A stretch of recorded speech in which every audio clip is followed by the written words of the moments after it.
Hi, Helen. I think you have mentioned before that you overcame some health issues and dietary limitations, such as eating wheat, through contemplating.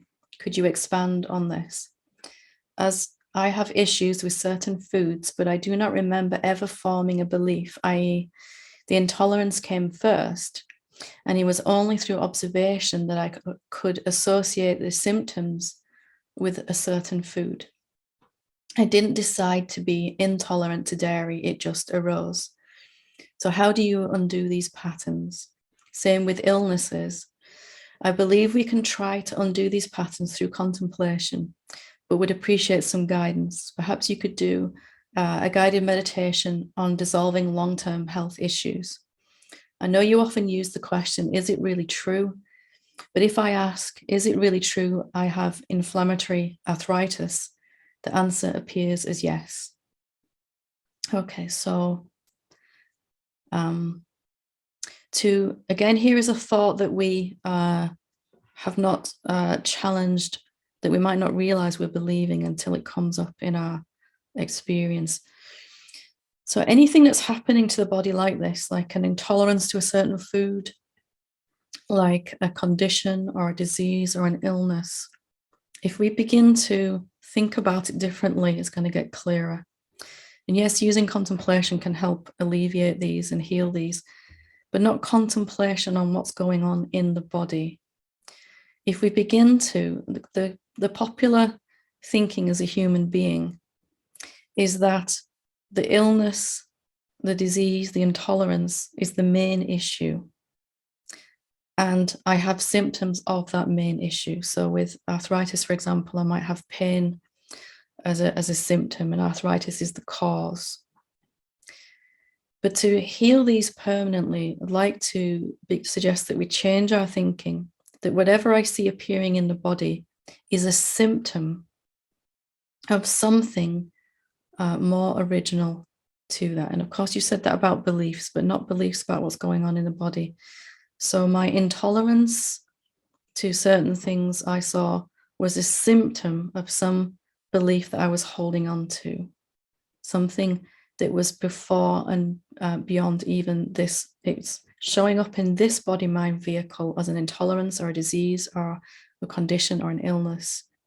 But that is a symptom of some deeper held belief about myself or the world that I'm holding on to. So not questioning, is it really true I have inflammatory arthritis? But using the symptoms, the body is showing you symptoms of some dis-ease higher up in your energy bodies, something that is before even physical form that's being believed. So what are the emotions that you feel around this illness? Because they will be indicative of the story that's being believed, that the arthritis is a reflection or a symptom of. Again, just turning around how we think about illness and disease. If we go to a doctor, and of course, I'm not saying you shouldn't, but the doctor will say, this illness is the cause and the symptoms are these things. And I also like you to look at the illness, the intolerance, the disease as a symptom of something else, of a symptom of an emotion that we keep feeling that we want to address somewhere inside. What does that emotion tell us in its purest form? So, do you get angry with the arthritis? Do you feel sad? Do you feel unworthy that you can't seem to shift it? What are the emotions that go along with it? And what are the stories behind the emotion? What would sadness say to you if it could talk to you? What would anger say if it could talk to you?